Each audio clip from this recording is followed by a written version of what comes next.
If it isn't obvious already, Honolulu is looking a little bit different for me this week, but that's not going to stop me from catching y'all up on all the deets that happened in Hawaii athletics. Coming to you live from the City of Angels, I'm Emily Cervantes on your Rainbow Roundup.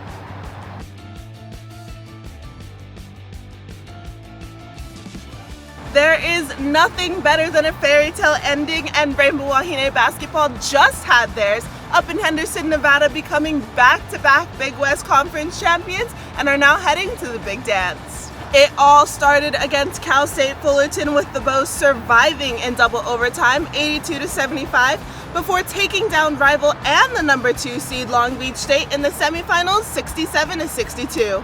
In the finals against UC Santa Barbara, UH erased a 15-point deficit before Deja Phillips converted a 3-point play for the game winner. Now it's time for the Bows to make their 8th appearance in the NCAA tournament as the number 14 seed, slated to take on number 3 LSU in Baton Rouge, Louisiana, with tip-off yet to be announced.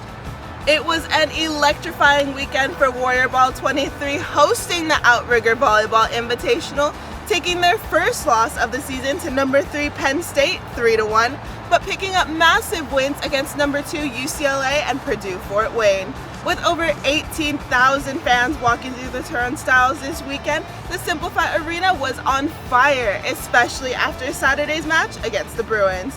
Jakob Tella and Kurt Neusterer sealed the deal and had the crowd roaring with a double block, capping the match 3-1. This weekend marks the first matches of the regular conference season, and trust me, it's gonna be big. Warrior Ball takes on longtime rival Long Beach State at home in the SimpliFi Arena. So let's make sure to pack the stand this Friday and Saturday for first serve set at 7 p.m.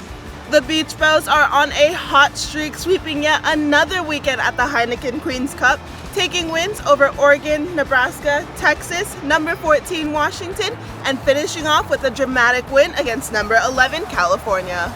Against California, the number 1 pair of Brooke Van Sickle and Kaylee Glago claimed the final point in the dramatic third set, coming back from a 10-6 deficit to capture the win. UH returns to the Clarence T.C. Ching Complex for the first time this season to take on Nebraska and Texas one final time this Tuesday. First serve against the Cornhuskers is at 9 a.m. Hawaii time. Much like they did during the non-conference schedule, Rainbow Wahine Water Polo dominated during the first 2 matches of the Big West schedule, picking up wins against UC Santa Barbara and CSUN. Lucia Gomez de la Puente led the way with 5 goals and an assist over the 2 matches to kickstart the conference schedule on a high note. UH will now come back to the island of Oahu for 2 non-conference matches against USC on Friday, followed by San Diego State on Saturday. UH Co-Ed Sailing has made headlines after picking up wins at not 1 but 2 regattas.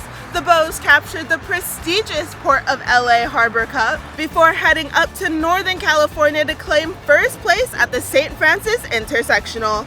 Congratulations once again to our sailors, and we look forward to your return to the waters April 7th and 8th for the PCCSC Team Race Championships in Redwood, California.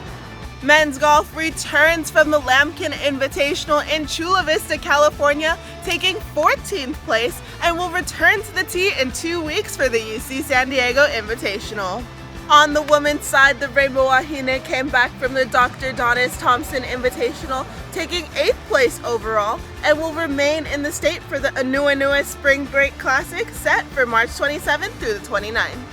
Men's basketball has officially concluded their season, falling in the first round of the Big West Conference Tournament to Cal State Fullerton in overtime 62-60. The Bows overcame a 5-point deficit with Noelle Coleman forcing overtime with a dramatic 3-pointer at the buzzer. Senior Samuta Avea played his final game wearing the UH jersey, leading the Bows at 19 points and 10 rebounds. The team will now say their final mahalos to their 3 seniors, Kamaka Hepa, Samuta Avea, and Juan Munoz. The Rainbow Warriors had a highly successful season, and we cannot wait to see what they bring to the table next year. Softball continued their impressive start to the season by going 3-2 in the Outrigger Rainbow Wahine Classic, improving to 16-9 overall. The Bows won 3 straight victories over Niagara, Fordham, and Iowa State before dropping the final 2 games of the event.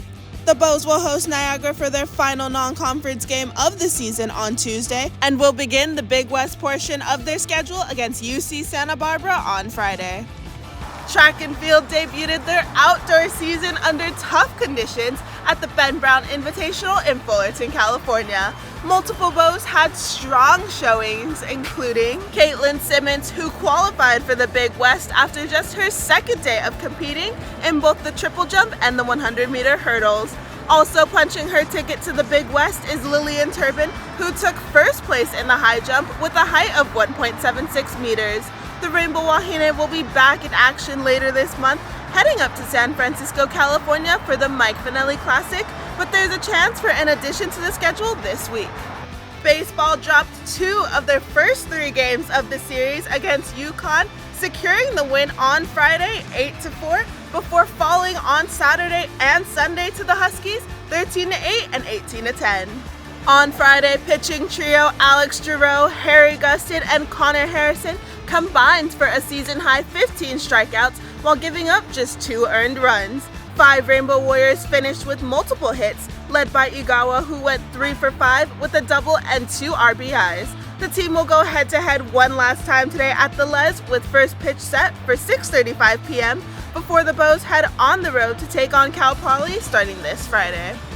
It was another jam-packed week for Hawaii athletics, but guess what? Your Bows are still going. So if you have nothing to do this week, make sure to turn on that television to support Rainbow Wahine basketball or head on down to Lower Campus to catch some volleyball. Either way, if you can't make it, I'll be here next week to catch you up on your Rainbow Roundup.